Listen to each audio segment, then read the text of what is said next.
നമസ്കാരം, എല്ലാവർക്കും തത്വ competitive exam കോർണറിന്റെ പുതിയൊരു വീഡിയോയിലേക്ക് സ്വാഗതം. Degree level prelims 2025 hot topics നമ്മൾ ഇന്നലെ ഡിസ്കസ് ചെയ്തിട്ടുണ്ടായിരുന്നു. അതിന്റെ ഭാഗമായിട്ട് കേരള ചരിത്രത്തിൽ നിന്നും ഇമ്പോർട്ടന്റ് ആയിട്ടുള്ള ഒരു ഹോട്ട് ടോപ്പിക്സ് ആയിരുന്നു കേരളത്തിലെ ദേശീയ പ്രസ്ഥാനങ്ങൾ, അതുപോലെ സാമൂഹ്യ നവോത്ഥാന നായകന്മാർ. ഇതുമായിട്ട് ബന്ധപ്പെട്ട +2 ടെക്സ്റ്റ് ബുക്കിനകത്ത് ഉള്ള കുറെ പോയിന്റ്സ് നമ്മൾ ഇന്ന് ക്രാഷ് കോഴ്സ് പോലെ ചെയ്തു തീർക്കാണ്. ചെറിയൊരു വീഡിയോ ആയിരിക്കും. മാക്സിമം പോയിന്റ്സ് ഇതിനകത്ത് ഇൻക്ലൂഡ് ചെയ്തിട്ടുണ്ട്. എക്സ്ട്രാ ഫാക്ട്സ് നമ്മൾ ഡിസ്കസ് ചെയ്യുന്നതായിരിക്കും. അപ്പൊ മാക്സിമം ഇത് നിങ്ങൾ പോയിന്റ്സ് റീകളക്ട് ചെയ്തെടുക്കാനായിട്ട് ശ്രമിക്കുക.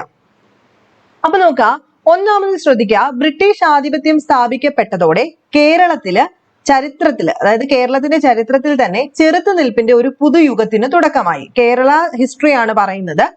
നാട്ടുമുഖ്യന്മാരും ജനങ്ങളും ബ്രിട്ടീഷ് ആധിപത്യത്തിനെതിരായി കലാപത്തിന്റെ കൊടിയുയർത്തി. ഈ പ്രസ്ഥാനങ്ങൾ മലബാറിൽ പഴശ്ശിരാജ, കുറിച്യർ, മാപ്പിള കർഷകർ എന്നിവരും തിരുവിതാംകൂറിൽ വേലുത്തമ്പി ദളവയും കൊച്ചിയിൽ പാലിയത്തച്ഛനും നേതൃത്വം നൽകി. അപ്പൊ നമ്മൾ ഇന്ന് പറയാൻ പോകുന്നത് കേരള ഹിസ്റ്ററിയിലെ വളരെ ഇമ്പോർട്ടന്റ് ആയിട്ടുള്ള കേരളം പുതുയുഗത്തിലേക്ക് എന്ന് പറയുന്ന ചാപ്റ്ററിനകത്ത് ഡിസ്കസ് ചെയ്യുന്ന പഴശ്ശിരാജയുടെ കലാപം, കുറിച്യർ കലാപം, മാപ്പിള കലാപം, വേലുത്തമ്പി ദളവയെ കുറിച്ചിട്ടും കൊച്ചിയിലെ പാലിയത്തച്ഛനെ പറ്റിയിട്ടും ഒക്കെ ഡേറ്റാസും കൂട്ടത്തിൽ തന്നെ ഡിസ്കസ് ചെയ്യാൻ പോകുന്ന, ഞാൻ ആദ്യം തന്നെ പറഞ്ഞതുപോലെ തന്നെ പ്രധാനപ്പെട്ട നവോത്ഥാന നായകന്മാർ, അവരുടെ പ്രസ്ഥാനങ്ങളെ പറ്റിയിട്ടാണ്. അപ്പൊ ഈ കൂട്ടത്തിൽ തന്നെ നിങ്ങൾ നോക്കി വെക്കേണ്ടത് ഏതൊക്കെയാണ്? അഞ്ചുതെങ്ങ് കലാപം നമ്മൾ നോക്കി വെക്കണം അല്ലെ. ഇതിന് തൊട്ട് മുൻപ് നടന്ന ഒന്നായിരുന്നു അഞ്ചുതെങ്ങ് കലാപം. വർഷം 1697. 1697 അഞ്ചുതെങ്ങ് കലാപം. ഈ പഴശ്ശി കലാപത്തിന് തൊട്ടു മുൻപാണ്. അപ്പൊ ബ്രിട്ടീഷുകാരും ആറ്റിങ്ങൽ നിവാസികളും തമ്മിൽ അഞ്ചുതെങ്ങിൽ വെച്ച് നടന്ന കലാപമാണ് അഞ്ചുതെങ്ങ് കലാപം. വർഷം 1697. ഇതിന്റെ പ്രധാനപ്പെട്ട കാരണം എന്തായിരുന്നു? കുരുമുളകിന്റെ വ്യാപാര കുത്തക ബ്രിട്ടീഷുകാര് സ്വന്തമാക്കിയതായിരുന്നു. എന്തിന്റെ കാരണം? അഞ്ചുതെങ്ങ് കലാപത്തിന്റെ കാരണം. അങ്ങനെ ബ്രിട്ടീഷുകാർ അഞ്ചുതെങ്ങ് കോട്ട പണി കഴിപ്പിച്ച വർഷം PSC ചോദിച്ചിട്ടുണ്ട്. 1695. ബ്രിട്ടീഷുകാര് അഞ്ചുതെങ്ങിൽ കോട്ട പണിയാൻ അവർക്ക് അനുമതി നൽകിയ ഭരണാധികാരി ആരായിരുന്നു? ആറ്റിങ്ങൽ റാണിയാണ്, അഥവാ ഊമയമ്മ റാണി എന്നറിയപ്പെടുന്നു. ആറ്റിങ്ങൽ എവിടാണെന്ന് അറിയാമല്ലോ, തിരുവനന്തപുരത്താണ്. അപ്പൊ ഇത്രയും ഫാക്ട്സ് നിങ്ങൾ ജസ്റ്റ് ഒന്ന് അറിഞ്ഞു വെച്ചിരിക്കുക. 1697 അഞ്ചുതെങ്ങ് കലാപം. അതിനുശേഷം ഇതിന് തൊട്ടു മുൻപുള്ള മറ്റൊരു കലാപമാണ് 1721 ആറ്റിങ്ങൽ കലാപം എന്ന് പറയുന്നത്. എന്താണ് ആറ്റിങ്ങൽ കലാപം? അത് കേരളത്തിൽ ബ്രിട്ടീഷുകാർക്കെതിരെ നടന്ന ആദ്യത്തെ സംഘടിത കലാപം എന്നറിയപ്പെടുന്നത് ആറ്റിങ്ങൽ കലാപമാണ്. പ്രീവിയസ് ചോദ്യമാണ്. കേരളത്തില് ബ്രിട്ടീഷുകാർക്കെതിരെ നടന്ന ആദ്യത്തെ സംഘടിത കലാപം ഏതാണ്? ആറ്റിങ്ങൽ കലാപമാണ്. ഈ സമയം വേണാടിന്റെ ഭരണാധികാരി ആരായിരുന്നു? ആദിത്യവർമ്മയായിരുന്നു. ഇതിന്റെ കറക്റ്റ് ഡേറ്റ് നോക്കുകയാണെങ്കിൽ 1721 ഏപ്രിൽ 15 എന്നാണ്. 1721 ഏപ്രിൽ 15 ഓക്കെ ആണല്ലോ. അപ്പൊ ഇത് സ്ഥിരമായിട്ട് ചോദിക്കാറുള്ളത് കൊണ്ട് പറഞ്ഞു എന്നേ ഉള്ളൂ. ദെൻ ആ ഒരു ആറ്റിങ്ങൽ കലാപത്തെ തുടർന്ന് ഒരു ഉടമ്പടി ഒപ്പുവെച്ചു. ആ ഉടമ്പടി ഏതാ? വേണാട് ഉടമ്പടിയാണ്. വേണാട് ഉടമ്പടി ഒപ്പുവെച്ച ഡേറ്റ് 1723. അപ്പൊ വേണാട് ഉടമ്പടിയിൽ നെയ്യാറ്റിൻകരയുടെ രാജകുമാരൻ എന്ന പേരിൽ ഒപ്പുവെച്ച ഒരു ഭരണാധികാരി ഉണ്ടായിരുന്നു. ആരാണത്? മാർത്താണ്ഡവർമ്മയാണ്. അതുപോലെ വേണാട് ഉടമ്പടിയിൽ ഈസ്റ്റ് ഇന്ത്യ കമ്പനിക്ക് വേണ്ടി ഒപ്പുവെച്ചത് ആരായിരുന്നു? അലക്സാണ്ടർ ഓം ആണ്. അത് പ്രീവിയസ് ചോദ്യമാണ്. അലക്സാണ്ടർ ഓം. വേണാട് ഉടമ്പടിയിൽ ഈസ്റ്റ് ഇന്ത്യ കമ്പനിക്ക് വേണ്ടി ഒപ്പുവെച്ചത് അലക്സാണ്ടർ ഓം ആണ്. അപ്പൊ രണ്ട് കാര്യങ്ങളും കൂടെ ഇതിന് തൊട്ട് മുൻപ് പഠിച്ചു വെക്കുക. 1697 അഞ്ചുതെങ്ങ് കലാപവും 1721 ആറ്റിങ്ങൽ കലാപവും. ദെൻ നമുക്ക് നോക്കാം പഴശ്ശി കലാപം. ബ്രിട്ടീഷ് ഭരണകാലത്ത് ദക്ഷിണേന്ത്യയിൽ പൊട്ടിപ്പുറപ്പെട്ട നിരവധി കലാപങ്ങളിൽ ഏറ്റവും ഗൗരവമേറിയ ഒന്നായിരുന്നു പഴശ്ശി കലാപം. ഈ കലാപത്തിന്റെ വീരപുരുഷൻ ആരായിരുന്നു? കേരളവർമ്മ പഴശ്ശിരാജയായിരുന്നു. രണ്ട് ഘട്ടങ്ങളാണ്. ഒന്നാം പഴശ്ശി വിപ്ലവമുണ്ട്, രണ്ടാം പഴശ്ശി വിപ്ലവമുണ്ട്. ഒന്നാം പഴശ്ശി വിപ്ലവം, അതായത് ഒന്നാം പഴശ്ശി കലാപം ആരംഭിക്കുന്നത് 1793 അവസാനിക്കുന്നത് 1797. അപ്പൊ ഒന്നാം ഘട്ടം 1793 മുതൽ 1797 വരെയായിരുന്നു. ബ്രിട്ടീഷുകാരുടെ തെറ്റായ നികുതി നയമായിരുന്നു ഒന്നാം കലാപത്തിന്റെ പ്രാഥമിക കാരണം. അത് പ്രീവിയസ് ചോദ്യമാണ്. എന്തുകൊണ്ടാണ് ഒന്നാം പഴശ്ശി കലാപം പൊട്ടിപ്പുറപ്പെട്ടത്? ബ്രിട്ടീഷുകാരുടെ തെറ്റായ നികുതി നയം കൊണ്ടാണ്. 1792 മലബാർ ബ്രിട്ടീഷ് ആധിപത്യത്തിന് കീഴിലായപ്പോൾ നികുതി പിരിക്കാനുള്ള അധികാരം അവർ പ്രാദേശിക ഭരണാധികാരികൾക്ക് നൽകുകയും അവരുടെ നികുതി നിർണയവും പിരിവും നിഷ്ഠൂരമാവുകയും ചെയ്തു. ഇതിനു പുറമെ പഴശ്ശിയുടെ എതിർപ്പിന് മറ്റൊരു കാരണം കൂടിയുണ്ട്. ശ്രീരംഗപട്ടണം സന്ധിക്ക് ശേഷം നികുതി പിരിക്കാനുള്ള അധികാരം കമ്പനി നൽകിയത് കുറുമ്പനാട് രാജാവിനായിരുന്നു. അപ്പൊ രണ്ട് കാരണങ്ങളുണ്ട്. ഒന്ന് തെറ്റായ നികുതി, ആരുടെ? ബ്രിട്ടീഷുകാരുടെ. കൂട്ടത്തിൽ ഒന്നും കൂടെ ഉണ്ട്, ശ്രീരംഗപട്ടണം സന്ധിക്ക് ശേഷം നികുതി പിരിക്കാനുള്ള അധികാരം കമ്പനി ആർക്ക് കൊടുക്കുന്നു? കുറുമ്പറനാട് രാജാവിന് കൊടുത്തു.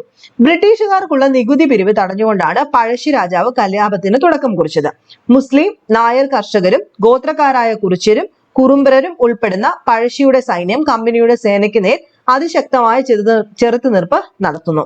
മൈസൂർ ഭരണാധികാരിയായ ടിപ്പു സുൽത്താൻ ബ്രിട്ടീഷുകാർക്കെതിരെ വീണ്ടും യുദ്ധം ആരംഭിച്ചതോടെ പഴശ്ശിയുമായി ബ്രിട്ടീഷുകാർക്ക് ഒരു സന്ധി ഉണ്ടാവുകയും ഇതോടെ കലാപത്തിന്റെ ഒന്നാം ഘട്ടം അവസാനിച്ചു. അപ്പൊ സ്ഥിരം ചോദിക്കാറുണ്ട് 1793 മുതൽ 1797 വരെയായിരുന്നു ഒന്നാം ഘട്ടം. അതിന്റെ കാരണം ചോദിക്കാറുണ്ട്. കാരണം ചോദിക്കുന്ന സമയത്ത് ഡിഗ്രി ലെവലിന്റെ സമയത്ത് ഒന്നുകൂടെ ഡീറ്റെയിൽഡ് ആയിട്ട് സെന്റൻസ് വൈസ് ചോദിക്കുമ്പോൾ ഈ പറഞ്ഞ പോയിന്റ്സ് എല്ലാം കൃത്യമായിട്ട് ഓർത്തു വെച്ചേക്കാം. ഓക്കെ ആണല്ലോ. അതുപോലെ ഇതിന്റെ പ്രധാനപ്പെട്ട കേന്ദ്രം ഏതായിരുന്നു? ഒന്നാം പഴശ്ശി വിപ്ലവത്തിന്റെ പ്രധാനപ്പെട്ട കേന്ദ്രം കണ്ണൂരില് പുരളിമല എന്ന് പറയുന്ന സ്ഥലമായിരുന്നു. അതുപോലെ ഒന്നാം പഴശ്ശി വിപ്ലവം അവസാനിപ്പിക്കാൻ പഴശ്ശിരാജയ്ക്കും ബ്രിട്ടീഷുകാർക്കും ഇടനിലക്കാരനായിട്ട് നിന്നത് ചിറക്കൽ രാജാവായിരുന്നു. ഈ 2 പോയിന്റ്സ് കൂടെ ആഡ് ചെയ്ത് എഴുതുക. നെക്സ്റ്റ് നോക്കാം, കലാപത്തിന്റെ രണ്ടാം ഘട്ടം. എന്നാ രണ്ടാം ഘട്ടം? 1800 രണ്ടാം ഘട്ടം സ്റ്റാർട്ട് ചെയ്യുന്നത്. വയനാടിനെ ചൊല്ലിയുള്ള തർക്കമാണ് കലാപത്തിന്റെ രണ്ടാം ഘട്ടത്തിന് വഴിയൊരുക്കിയത്. കുറിച്യരുടെയും കുറുമ്പരുടെയും സഹായത്തോടെ പഴശ്ശി രാജാവ് ബ്രിട്ടീഷുകാർക്കെതിരെ ശക്തമായി പോരാട്ടം നടത്തി. തലശ്ശേരിയിലെ കളക്ടറായിരുന്ന തോമസ് ഹാർവി ബേബർ കോൽക്കാർ എന്ന പ്രാദേശിക സൈന്യത്തിന്റെ സഹായത്തോടെ പഴശ്ശി രാജാവിനെ ആക്രമിച്ചു. അപ്പൊ ഈ കോൽക്കാർ എന്ന് പറയുന്ന പ്രാദേശിക സൈന്യത്തെ പറ്റിയിട്ട് പ്രീവിയസ് ചോദ്യമുണ്ട്. തലശ്ശേരിയിലെ കളക്ടറായിരുന്ന തോമസ് ഹാർവി ബേബർ കോൽക്കാർ എന്ന പ്രാദേശിക സൈന്യത്തിന്റെ സഹായത്തോടു കൂടിയാണ് പഴശ്ശി രാജാവിനെ ആക്രമിച്ചത്. 1805 നവംബർ 30 വയനാട്ടിലെ മാവിലത്തോട് എന്ന സ്ഥലത്ത് വെച്ച് നടന്ന ഏറ്റുമുട്ടലിൽ പഴശ്ശി രാജാവ് കൊല്ലപ്പെടുകയും ചെയ്തു. അപ്പൊ ഇവിടെ നിന്നും സ്ഥിരമായിട്ട് ചോദിക്കുന്ന കുറച്ച് ചോദ്യങ്ങളുണ്ട്. ഒന്ന്, 4ാം മൈസൂർ യുദ്ധത്തിന്റെ അനന്തരഫലം എന്താണ്? 4ാം മൈസൂർ യുദ്ധത്തിന്റെ 4 മൈസൂർ യുദ്ധം ഉണ്ട്. അതിനകത്ത് 4ാമത്തെ മൈസൂർ യുദ്ധത്തിന്റെ അനന്തരഫലമാണ് രണ്ടാം പഴശ്ശി വിപ്ലവം എന്ന് പറയുന്നത്. അതായത് വയനാടിനെ ചൊല്ലിയുള്ള തർക്കമാണ് രണ്ടാം ഘട്ടം എന്ന് നമ്മൾ പറഞ്ഞു. അതുപോലെ പെട്ടെന്നുണ്ടായ കാരണം ചോദിച്ചു കഴിഞ്ഞാലും ഏത് തന്നെയാണ്? വയനാടിനെ ചൊല്ലിയുള്ള തർക്കം. ആര്? ബ്രിട്ടീഷുകാര് വയനാട് പിടിച്ചെടുത്തത്. അതായത് പിടിച്ചെടുക്കാൻ ശ്രമിച്ചതാണ് കാരണം.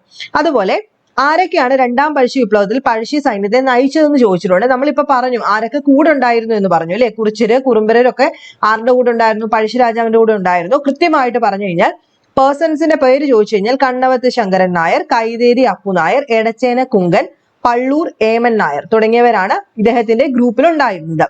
അതുപോലെ രണ്ടാം പഴശ്ശി വിപ്ലവത്തിൽ പഴശ്ശിരാജയെ സഹായിച്ച കുറിച്യരുടെ നേതാവായിരുന്നു ആര്? തലയ്ക്കൽ ചന്തു. അതുപോലെ എടച്ചേന കുങ്കൻ, തലയ്ക്കൽ ചന്തു എന്നിവർ ചേർന്ന് പന്മന കോട്ട പിടിച്ചെടുത്ത വർഷം ചോദിക്കാറുണ്ട്. 1802 1802 പന്മന കോട്ട പിടിച്ചെടുത്തത്. അതുപോലെ കുറിച്യരുടെയും കുറുമ്പരുടെയും സഹായത്തോടെ പഴശ്ശി ഗോറില്ല യുദ്ധം നടത്തിയത് വയനാട് കുന്നുകളിൽ വെച്ചിട്ടായിരുന്നു. ഗോറില്ല യുദ്ധമുറ എന്ന് കേട്ടിട്ടുണ്ടല്ലോ. അത് നടത്തിയത് എവിടെ വെച്ചിട്ടാണ്? വയനാട് കുന്നുകളിൽ വെച്ചിട്ടാണ്. അതുപോലെ രണ്ടാം പഴശ്ശി വിപ്ലവ സമയത്ത് ബ്രിട്ടീഷ് പട്ടാളത്തിന്റെ മേധാവിയായിരുന്നു ആർതർ വെല്ലസ്ലി പ്രഭു എന്ന് പറയുന്നത്. രണ്ടാം പഴശ്ശി വിപ്ലവ സമയത്ത് തലശ്ശേരി സബ് കളക്ടർ ആരായിരുന്നു? ഇപ്പൊ നമ്മൾ പറഞ്ഞു തോമസ് ഹാർവേ ബാബർ എന്ന് പറയുന്ന വ്യക്തിയായിരുന്നു. അതുപോലെ പഴശ്ശിരാജയെ പിടികൂടാൻ ആർതർ വെല്ലസ്ലി രൂപീകരിച്ച സൈനിക സംഘമായിരുന്നു കോൽക്കാർ എന്നറിയപ്പെടുന്നത്. ദെൻ ഏത് സ്ഥലത്ത് വെച്ചിട്ടാണ് പഴശ്ശി മരിച്ചത് എന്നുള്ളത് പ്രീവിയസ് ചോദ്യമാണ്. പിന്നെ സ്ഥിരം ചോദിക്കുന്ന ഒരു ചോദ്യം ഏതാ? പഴശ്ശിരാജയെ കേരള സിംഹം എന്ന് വിശേഷിപ്പിച്ചത് ആരാണ്? സർദാർ KM പണിക്കരാണ്. കേരള സിംഹം എന്ന് പറയുന്ന പുസ്തകം രചിച്ചത് സർദാർ KM പണിക്കരാണ്. പഴശ്ശി സമരം എന്ന പുസ്തകം രചിച്ചത് ആരാ? KN കുറുപ്പാണ്. തലയ്ക്കൽ ചന്തു സ്മാരകം സ്ഥിതി ചെയ്യുന്നത് പനമരം വയനാട് എന്ന് പറയുന്ന സ്ഥലത്താണ്. അപ്പൊ ഇതൊക്കെ സ്ഥിരമായിട്ട് ചോദിക്കാറുള്ളതാണ്. അതും കൂടെ ഒന്ന് നോക്കി വെച്ചേക്കാം. ഇനി നോക്കിയേ, വേലുത്തമ്പിയും പാലിയത്തച്ഛനും എന്ന് പറയുന്ന ഒരു ടോപ്പിക് ആയിരുന്നു ടെക്സ്റ്റ് ബുക്കിലുള്ളത്. അത് നോക്കാം. തിരുവിതാംകൂറിലെയും കൊച്ചിയിലെയും റെസിഡന്റായി നിയമിതനായ മെക്കാളെ ആഭ്യന്തര ഭരണകാര്യങ്ങളിൽ അനാവശ്യമായി ഇടപെടാൻ തുടങ്ങിയതാണ് ബ്രിട്ടീഷുകാർക്കെതിരെ പോരാടാൻ വേലുത്തമ്പിയെയും പാലിയത്തച്ഛനെയും പ്രേരിപ്പിച്ചത്.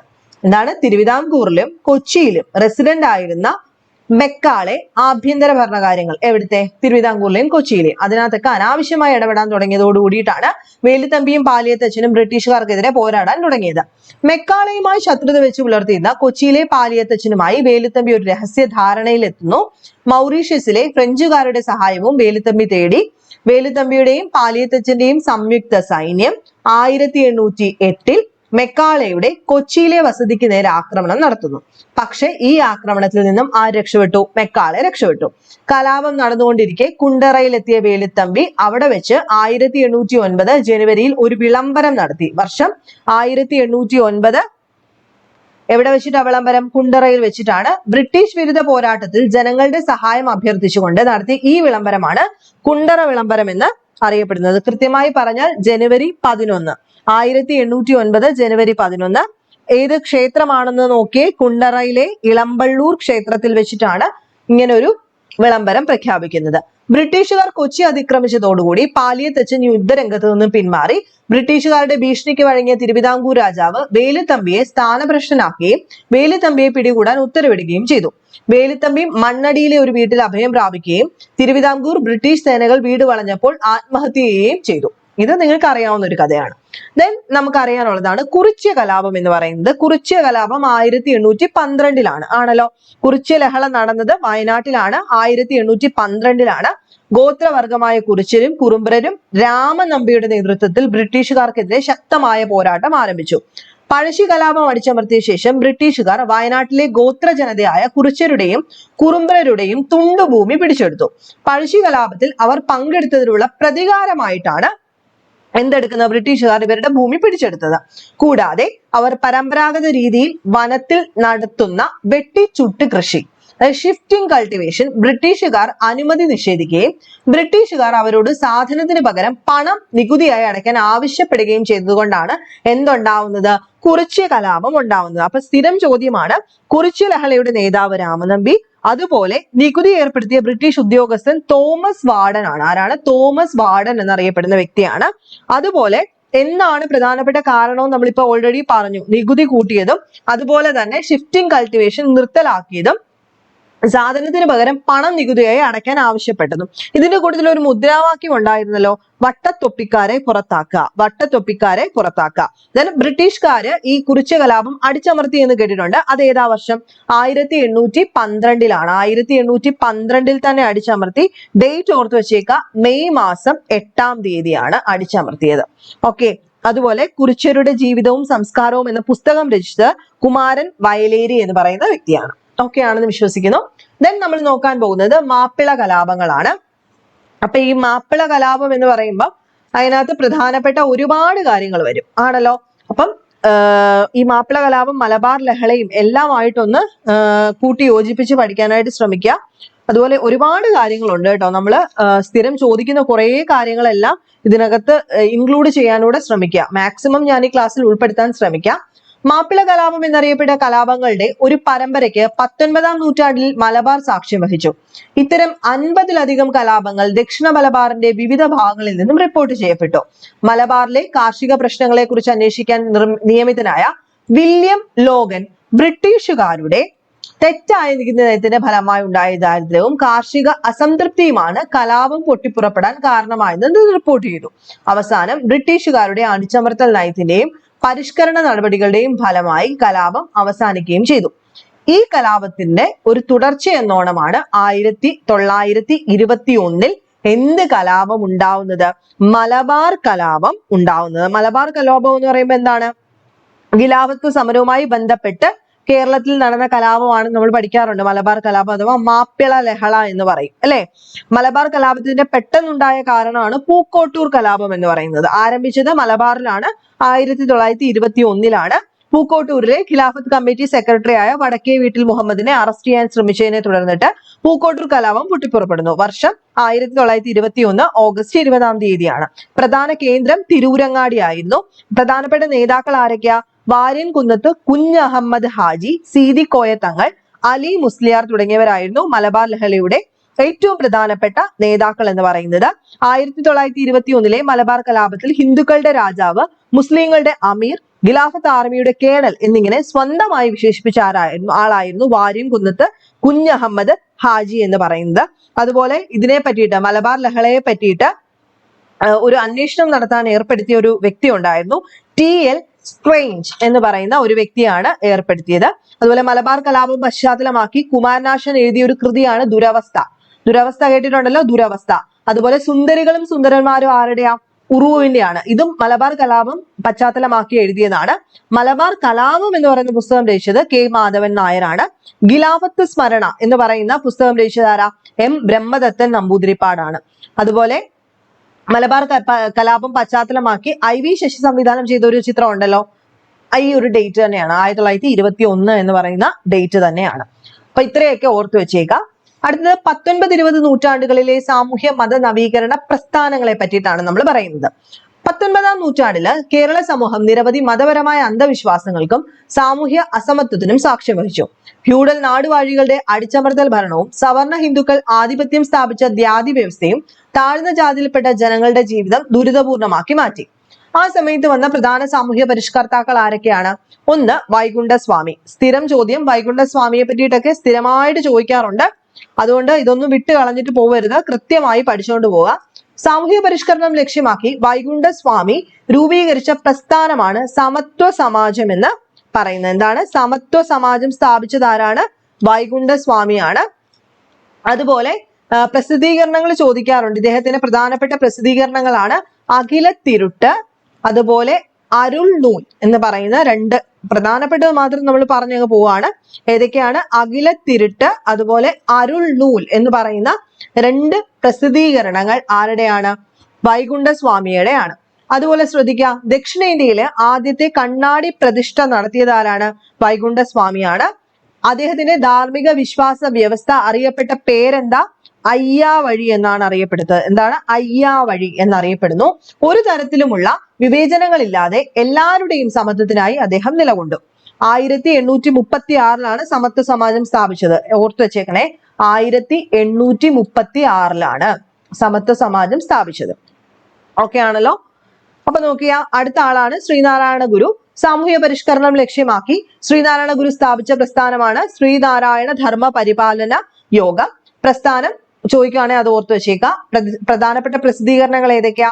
ആത്മോപദേശ ശതകം, ദൈവദശകം, ദർശനമാല, ശിവശതകം, നവമഞ്ചരി. പ്രീവിയസ് ചോദ്യമാണ്. അതുപോലെ SNDPയുടെ മുൻകാല, അതായത് മുൻഗാമി എന്നറിയപ്പെടുന്ന വാവൂട്ട് യോഗമാണ്. ആസ്ഥാനം എവിടെയാ? കൊല്ലമാണ്. വർഷം ഏതാണ്? 1903 കേട്ടോ. 1903 മെയ് മാസം 15 SNDP സ്ഥാപിതമായത്. ഓക്കെ ആണല്ലോ. ആദ്യത്തെ സെക്രട്ടറി ആരായിരുന്നു? കുമാരനാശാനാണ്. ആദ്യത്തെ വൈസ് പ്രസിഡന്റ് ഡോക്ടർ പൽപു ആയിരുന്നു. SNDPയുടെ മുഖപത്രത്തിന്റെ പേരാണ് വിവേകോദയം. വിവേകോദയത്തിന്റെ ആദ്യത്തെ പത്രാധിപരാണ് M ഗോവിന്ദൻ. ഇപ്പോഴത്തെ മുഖപത്രത്തിന്റെ പേരെന്താ? യോഗനാഥം എന്നറിയപ്പെടുന്നു. പ്രധാനപ്പെട്ട പരിഷ്കാരങ്ങള് അന്ധവിശ്വാസങ്ങൾ, ജാതി വിവേചനം എന്നിവ അവസാനിപ്പിക്കുന്നതിന് വേണ്ടിയിട്ട് നിലകൊണ്ടു. 1888 അരുവിപ്പുറത്ത് ശിവപ്രതിഷ്ഠ നടത്തി. ഒരു ജാതി ഒരു മതം ഒരു ദൈവം മനുഷ്യൻ എന്നത് പ്രസിദ്ധമായ വചനമാണ്. പാശ്ചാത്യ വിദ്യാഭ്യാസം, വാണിജ്യ വ്യവസായ സംരംഭം എന്നിവ ഏറ്റെടുക്കാൻ ജനങ്ങളെ പ്രേരിപ്പിച്ചതും ആര് തന്നെ? ശ്രീനാരായണ ഗുരുവാണ്. ദെൻ ചട്ടമ്പി സ്വാമിയാണ്. ജാതി യുക്തിരഹിതമായ സാമൂഹ്യ അനുഷ്ഠാനം, വേദപഠനത്തിനുള്ള ബ്രാഹ്മണ കുത്തക എന്നിവ എതിർത്ത ചട്ടമ്പി സ്വാമി മലയാള ഭാഷാ രംഗത്തും അമൂല്യമായ സംഭാവന നൽകിയിട്ടുണ്ട്. പ്രധാനപ്പെട്ട കൃതികൾ ഏതൊക്കെയാ? പ്രാചീന മലയാളം, അതുപോലെ ആദിഭാഷ, വേദാധികാര നിരൂപണം എന്നിവയൊക്കെ ആരുടെയാ? ചട്ടമ്പി സ്വാമികളുടെയാണ്. വക്കം അബ്ദുൽ ഖാദർ മൗലവി സ്ഥാപിച്ച പ്രസ്ഥാനം തിരുവിതാംകൂർ മുസ്ലിം മഹാജനസഭ. പ്രസിദ്ധീകരണങ്ങൾ സ്വദേശാഭിമാനി, അൽ ഇസ്ലാം. കേരളത്തിലെ മുസ്ലിം ആധുനികവൽക്കരണത്തിന്റെ ശില്പിയാണ് വക്കം അബ്ദുൽ ഖാദർ മൗലവി എന്ന് അറിയപ്പെടുന്നത്. മുസ്ലിങ്ങളോട് പാശ്ചാത്യ വിദ്യാഭ്യാസം സ്വീകരിക്കാനും പുരോഗമന പ്രസ്ഥാനങ്ങളിൽ പങ്കെടുക്കാനും അദ്ദേഹം ആവശ്യപ്പെട്ടു. ദെൻ വാഗ്ഭടാനന്ദനാണ്. ആത്മവിദ്യാ സംഘത്തിന്റെ സ്ഥാപകനാണ് വാഗ്ഭടാനന്ദൻ. പ്രധാനപ്പെട്ട പ്രസിദ്ധീകരണങ്ങൾ അഭിനവ കേരളം, ആത്മവിദ്യാ കാഹളം. താഴ്ന്ന ജാതിക്കാർക്ക് ക്ഷേത്രപ്രവേശന അവകാശത്തിന് വേണ്ടി നിലകൊണ്ട അദ്ദേഹം ദുർബല വിഭാഗങ്ങളുടെ സാമ്പത്തിക പുരോഗതിയിൽ താല്പര്യം പ്രകടിപ്പിച്ചു. യുക്തിചിന്ത, വിമർശന ചിന്ത എന്നിവയെ പ്രോത്സാഹിപ്പിച്ചു. അടുത്തത് കുര്യാക്കോസ് ഏലിയാസ് ചാവറ. വിദ്യാഭ്യാസ രംഗത്ത് സംഭാവനകൾ നൽകിയ സാമൂഹ്യ പരിഷ്കർത്താവാണ് അദ്ദേഹം. സംസ്കൃത വിദ്യാഭ്യാസത്തെ പ്രോത്സാഹിപ്പിച്ച അദ്ദേഹം മന്നാനത്ത് ഒരു സംസ്കൃത സ്കൂൾ ആരംഭിച്ചു. വൃദ്ധർക്കും ദരിദ്രർക്കുമായിട്ട് അനാഥശാലകൾ സ്ഥാപിച്ചു. പ്രസിദ്ധീകരണങ്ങൾ ആത്മാനുതാപം, ഇടയ നാടകം, ധ്യാന സല്ലാപങ്ങൾ, നാലാഗമങ്ങൾ. VT ഭട്ടതിരിപ്പാട് നമ്പൂതിരി സ്ത്രീകൾക്കും വിധവകൾക്കും സമുദായത്തിന് അനുഭവിച്ചുകൊണ്ടിരുന്ന അപമാനത്തിനും ഒറ്റപ്പെടലിനുമെതിരെ ശക്തമായി പോരാടിയ സാമൂഹ്യ പരിഷ്കർത്താവാണ്. സ്ത്രീധന സമ്പ്രദായം, ശൈശവ വിവാഹം എന്നിവയെ അദ്ദേഹം എതിർത്തു. പ്രധാനപ്പെട്ട പ്രസിദ്ധീകരണം അടുക്കളയിൽ നിന്ന് അരങ്ങത്തേക്ക് നാടകമാണ്. ഒരു ജനാധിപത്യ സമൂഹത്തിനായിട്ടുള്ള പോരാട്ടം, സ്ട്രഗിൾ ഫോർ ഡെമോക്രാറ്റിക് സൊസൈറ്റി എന്നറിയപ്പെടുന്നത് VT ഭട്ടതിരിപ്പാടിന്റെ ആണ്. അപ്പൊ ഇന്നത്തെ ക്ലാസ്സിൽ നമ്മൾ ഡിസ്കസ് ചെയ്തത് പറഞ്ഞു, +2 ടെക്സ്റ്റ് ബുക്ക് ബേസ് ചെയ്തിട്ടുള്ള കേരള ഹിസ്റ്ററിയുമായിട്ട് ബന്ധപ്പെട്ട കേരളം ആധുനികവൽക്കരണത്തിലേക്ക് എന്ന് പറയുന്ന ചാപ്റ്റർ ആണ്. അപ്പൊ മാക്സിമം പോയിന്റ്സ് ഇൻക്ലൂഡ് ചെയ്യാൻ ശ്രമിച്ചിട്ടുണ്ട്. നെക്സ്റ്റ് വീഡിയോയിൽ കാണാം. ബൈ.